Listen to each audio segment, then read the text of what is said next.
Hello and welcome to Connect, a program dedicated to ending loneliness, strengthening communities, and promoting healthy aging in Massachusetts. I'm your host, Sandra Harris, and I'm glad you've joined us. Today, we're talking about something that impacts all of us, whether we're 9 or 99. How do we create communities where people of all age and ability can thrive? In 2018, Massachusetts became the second state in the nation to join AARP's network of age-friendly states and communities.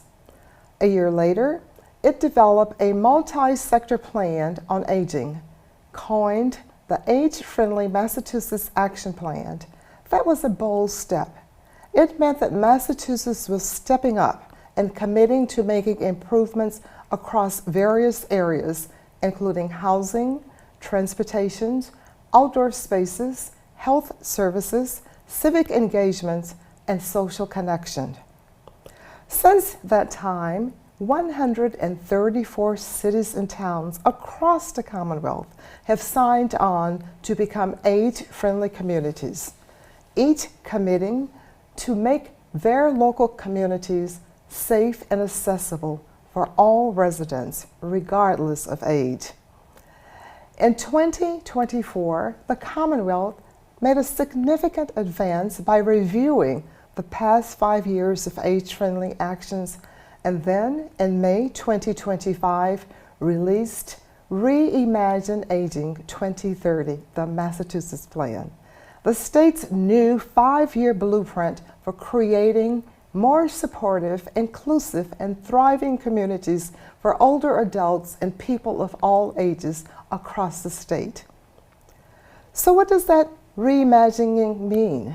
Why now? And how can it help us build the kinds of neighborhoods where people feel a sense of belonging and where they can truly thrive? Joining me today is someone who knows the answers, Bonnie Shantz, policymaker in the Executive Office of Aging and Independence, helped lead the team in reimagining age-friendly Massachusetts. She works at the state level to keep the age-friendly vision alive and ensures it's not just about policy, but about real impact in our daily lives. Bonnie Mae, welcome to Connect. Oh, thank you, Sandra. Thank you so much for inviting me and for having me here today. It's always a delight to be with you. Oh, wonderful, Bonnie. First of all, tell us about yourself. How did you get involved in age-friendliness and what keeps you here? Yeah, oh, thanks for asking. I was working in age-friendly work about 10 years ago. I worked for the City of Auckland in Aotearoa, New Zealand.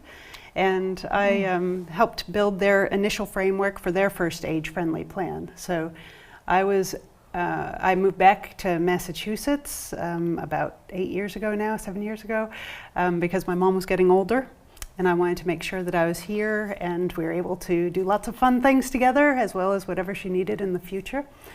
So I came back to Massachusetts, and I was delighted when this role came up at the Executive Office of Aging and Independence, as it's now called, and I was able to share some of my skills and experience. For those who are new to this conversation, what is age-friendly?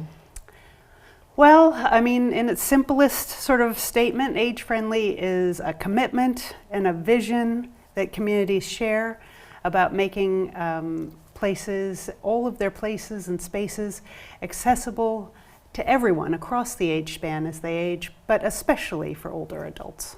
Okay, so thank you for taking us there, because oftentimes we think of older adults as age-friendly being for older adults, but in reality we do know that it helps everyone. Can you give us examples of how that happens and it works for everyone? Absolutely, and I'll give you an example. Last spring I brought my 8-year-old daughter to Bring Your Daughter to Work Day, and we were looking at, she was on a meeting with me on Zoom, and we were looking at a picture of a walk audit from a community in Massachusetts that had a picture of a bus stop and the sidewalk on one side and the other. And the facilitator of the meeting was very kind and said, "Emily, can you tell us, my 8-year-old daughter, what you see here? What's wrong with this picture?" You know, which is something they do all the time, those kids. And she said, oh, this piece of sidewalk here, you see this? That's got a tree root underneath it, and that would be difficult. My Grammy couldn't walk over that very easily. She has some mobility issues. And he said, oh, great, yeah, what else do you see?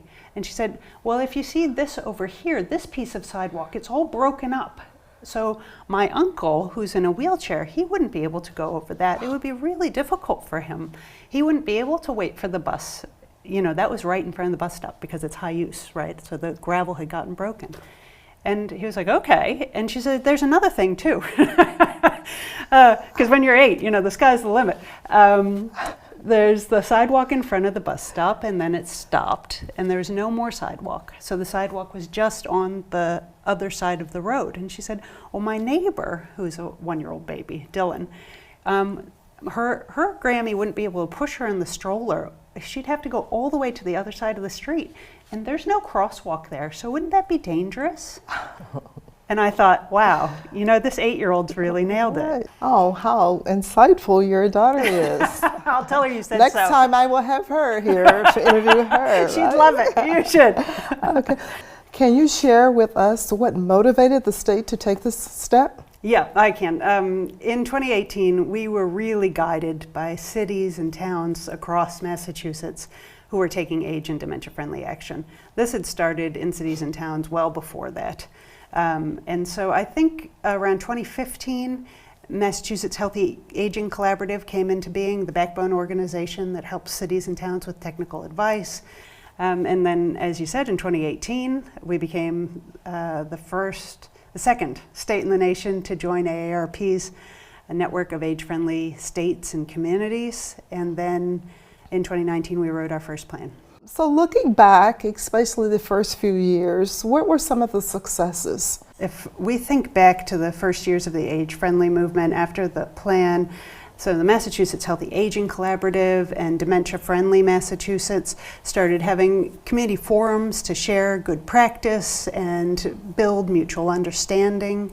And then we saw some shifts even in the funding landscape. New funds came online, like the Massachusetts Healthy Aging Fund, that looks at providing funds for policy systems and environmental change at the local level. That was like 1.4 million in those first couple of years went there. And then MassDOT changed some of their funding criteria. So they prioritized age-friendly funds in their Safe Streets and Spaces grant program. And then if I think out like in the communities, Springfield, the city of Springfield was the first state in the nation to have 3 age-friendly or dementia-friendly designations. They're age-friendly designated, dementia-friendly designated, and also Bay State Medical, their health center was an age-friendly health center. So that was fantastic. And as well, there was great stuff happening, community conversations to combat ageism, and really think about how we talk about aging and framing of aging. I can think of some in the Berkshires and Worcester, and I know you know about one of my favorites in Boston, How to Age Strong, with beautiful pictures of people aging well and thriving, and just discussing what's important to them and how they value and thrive in their own communities. How has the landscape changed in the past decade, especially after the COVID and loneliness and social isolation is so much on our mind? Right now in the Commonwealth, there's 1.7 million older adults in Massachusetts.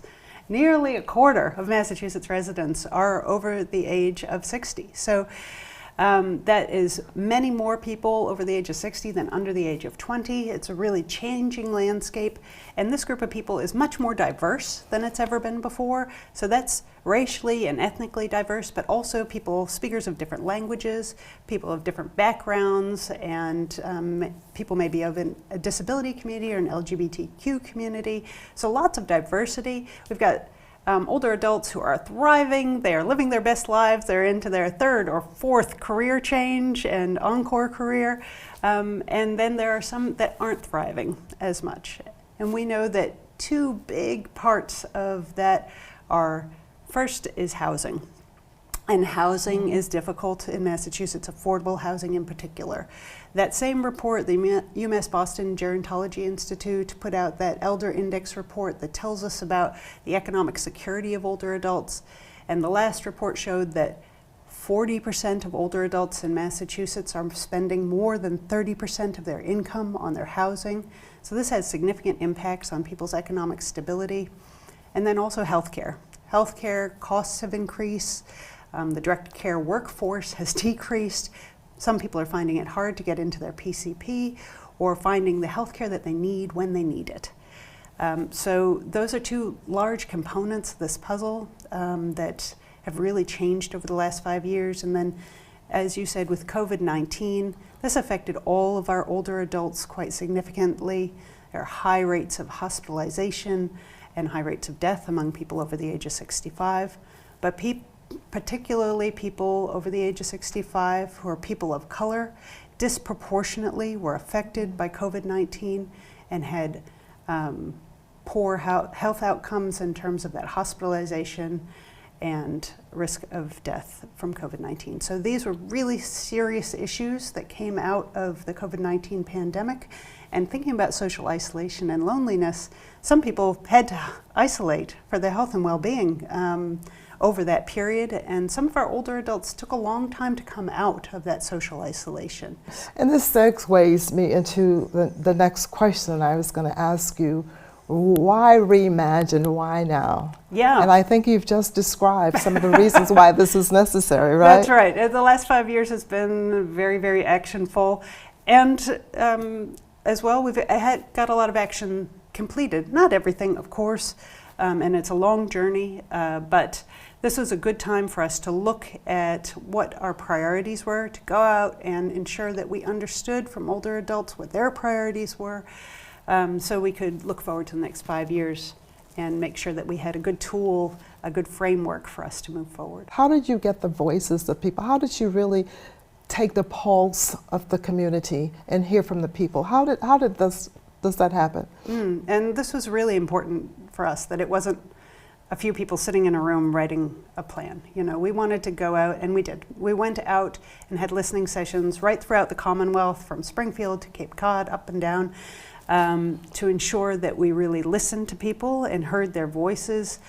We asked them what their priorities were, what their challenges were, what their issues, what their aspirations were.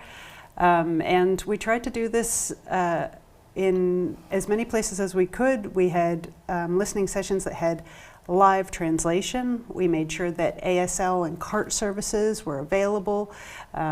We had one listening session that was entirely in Spanish. And then for people who couldn't get out to in-person listening sessions, we had one virtually. We had some surveys, both online and on paper. So people could participate in a number of ways. Oh, that's very important. So what's new in this reboot? What can we look forward to? Yeah, there's lots of exciting things in the plan, and all of the things that you would have imagined 5 years ago, they're still there. So the housing, healthcare, transportation, home and community-based services, things like that. But we heard when we went out and spoke to people in communities about 3 rising challenges they had.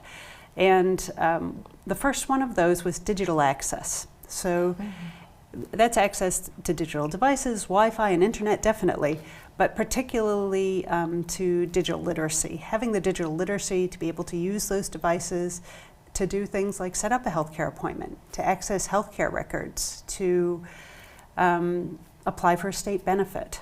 That's what people really honed in on, that need. So that was one. Another rising challenge that we heard was around the environment and climate resiliency. So people were very clear they wanted access to clean air, clean water, be able to get out into green spaces and have less noise pollution. And people connected the warming earth to higher heating and cooling costs, meaning that it made life in Massachusetts less affordable for them. So that was a large issue. And then we heard about caregiving, and we had heard about caregiving 5 years ago, but we heard a lot about caregiving, and in a lot of different ways. People who were taking care of, older adults who were taking care of their parents' generation, who were taking care of spouses, They're also thinking forward to care that they might need in the future and all the aspects of caregiving. So to make sure we heard loud and clear that that was in the plan and that people were thinking about all the different aspects of caregiving. Yeah, caregiving is really a big one. We hear a lot about that one. These are all very important issues that people are dealing with and on a daily basis. But from the state's point of view, is there one that has a higher priority that you're beginning to spend a little bit more attention on? Yeah, well, I will say that they're all priorities. We want to ensure that this whole population of people can really thrive. And so Governor Healy, in her wisdom, when she released the plan, Reimagine Aging 2030, back in May in Older Americans Month, she also signed Executive Order 642, which is about instituting age-friendly practice across the Commonwealth. So this matches squarely with our Goal 5 in Reimagine Aging, which is about embedding aging in all policies. So she said, let's get really serious about that right off the blocks. You know, we had been doing that, let's do it really well. So right now we're having conversations across every secretariat about how they embed aging in all of their policies. And we're asking them to we're helping them develop this plan to do their own policy review to ensure that their policy, their practice, their planning really thinks about age-friendliness in the future. How do we ensure that we have good outcomes for older adults and for everyone as they age in every secretariat, not just at the Executive Office of Aging and Independence? Okay. It's inspiring to hear about these age-friendly principles and how they're shaping our lives. But what does it actually look like on the ground?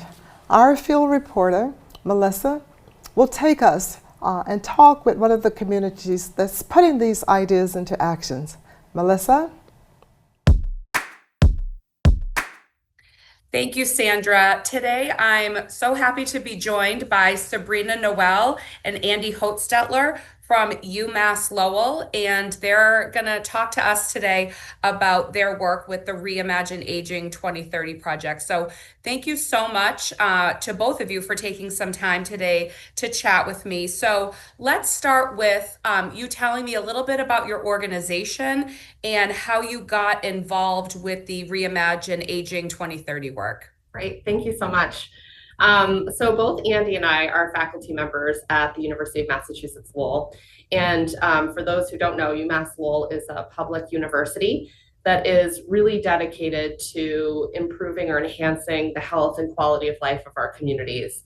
And through that, we have amazing UMass Lowell students, both undergraduate and graduate students, that contribute to our projects in the community. They help to designing to delivering our programs, but this also helps them to gain valuable hands-on experience. So what I love most about this is that with our projects that we do within the community, our students receive specialized training, such as on aging and public health, that gives them the skills that they really need to address real-world challenges. That's so great that the students are involved. That's so important. It's been such a wonderful experience for all of us. I think Andy and I specifically have seen students. We've involved about 25 students in our age-friendly work. It might actually be up to 30 now.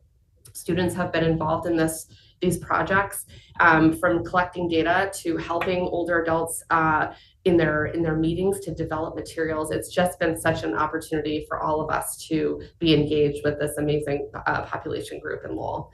Oh, that's wonderful. And I love the intergenerational aspect of it as well. So thank you, Sabrina. So yeah, Andy, let us know, what does this look like on the ground? And it does sound from Sabrina that you have such a wide, diverse group that you're dealing with, not only with age, which is wonderful, but cultural backgrounds as well. So yeah, let us know how this is making a difference. What does it look like on the ground? So as Sabrina mentioned, one of the things that makes our age-friendly initiative stand out from others is this really serious grassroots component that was built in from the very beginning. And we've had this sort of advisory group of older adults, a diverse group that at the beginning was about 50% non-white. We've since a separate group focused on our Khmer elders, our Cambodian elders, has been formed with separate funding. But it's continued to be a very diverse group of older adults who have given input on every stage of the project, helping pilot our assessments, doing some of the data collection, including in our parks and on our streets to gauge walkability, participating in focus groups on various topics. And we meet monthly. We produce a quarterly bulletin that we distribute to older adults in Lowell, including information about, so for example, our fall installment talks about voting, talks about slip and fall safety. There's a heavy focus on safety concerns with a sort of a seasonal focus, since that was one of the issues that a lot of the folks we talked to in the community brought up various safety concerns. So we wanted to make sure the content of the bulletin reflects the concerns of the community. We've worked with the Senior Center at Lowell to do outreach to different subsidized housing buildings that have a lot of older adult residents to bring awareness about the Senior Center and what it offers.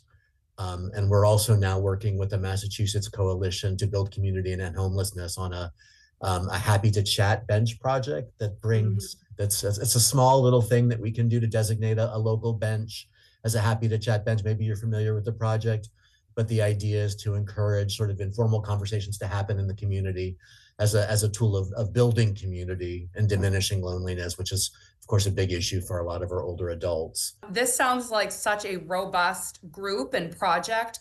Obviously, this is going to take some partnerships in the community. So can you talk to me about some of the partnerships that help you move this work forward? We've had so many amazing partners. It started at the administration level. So we had support from the administration in the city of Lowell. The Greater Lowell Health Alliance has been an incredible partner through all of this and helped us in leading this entire initiative.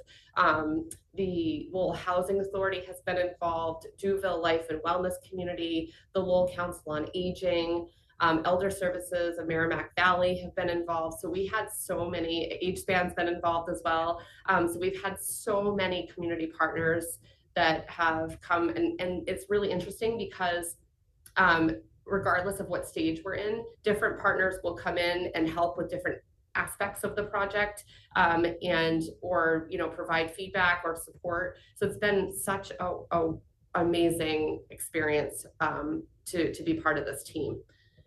What lessons have you learned, or what best practices might you pass on to either inspire or guide other communities that are doing this work and might need some new ideas, or who are just starting out the work? I've learned a lot of things. The first is that you, whatever assumptions you might have about sort of the issues of primary importance in a community are not necessarily the same things that are preoccupying older adults. And I think we were definitely surprised by some of the things that, including things that are very easily addressable, that were sort of part of the daily lives of older adults in ways both good and bad. But also I think I encourage, because there are communities all across the Commonwealth doing these age-friendly initiatives, and I think each project has its own strengths and has learned their own lessons. And I think we need to encourage more of that sharing. So for example, Chelmsford, we've worked with them, with the group that's was involved in Age Friendly there, and we learned a lot from their particular collaborations with the city government there. And in turn, we've shared what we've sort of on the grassroots level, what we've learned. So I think that I'd like to see more of those collaborations across towns and cities in the future. And I think for me, I really learned about how important it is to have the team together as you're conceptualizing what you want to do. It for me, and I think Andy, you could say this too, our initial meetings were wonderful in that everybody was at the table providing their input.